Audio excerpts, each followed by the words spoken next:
It's rare that interactive fiction actually asks the player to experience something unusual. Most of the time, games are content to hyperfixate on the glory of victory rather than present a uniquely challenging perspective. Iron Man, of all things, is different. By intent or by accident, it is one of the best superhero games ever produced.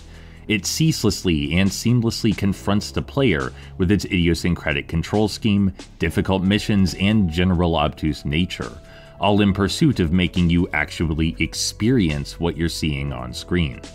I could go into detail about how nearly every facet of the design works to that end, but instead, let's talk about how the game portrays heroism. There are optional objectives in Iron Man, appropriately titled hero objectives, which task you to simply do the right thing.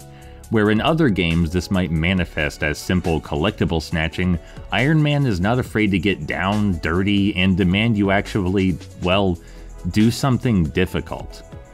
Probably the best hero objective is also the one that stuck with me the longest. Iron Man is in unauthorized airspace cleaning up terrorists when he's caught by American Air Forces, which naturally assault him.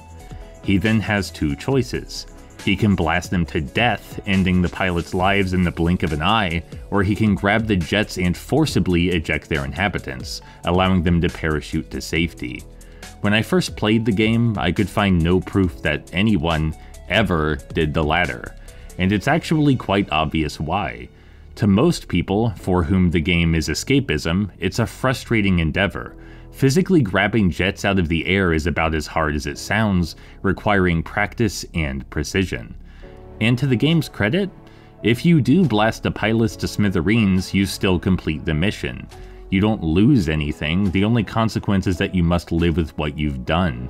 And Tony, likewise, must bear the weight of the lives he's now taken. This one optional objective has forever, fundamentally changed how I view interactive art. I don't think video games should have to be just about fun.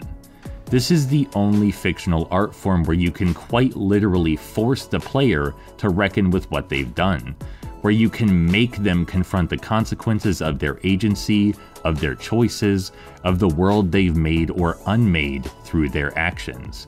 And as such, this is also the only fictional art form in a position to properly depict heroism. The core pillar of heroism is self-sacrifice, mercy, responsibility, patience, and the willingness to let go of one's vanity and comfort for the lives of others.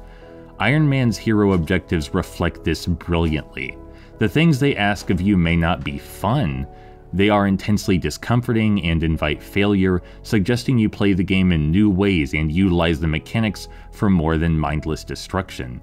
To complete them, you must act thoughtfully, with restraint and kindness. Comparatively, choosing who lives and who dies through, let's say, dialogue trees is functionally no different to cycling through options in a DVD menu, or ordering another kind of burger at your chosen chain restaurant. You can zone out and watch along, detached from consequence. But actually asking the player to exhibit the same patience and dedication seen in real heroes through skillful and challenging interaction?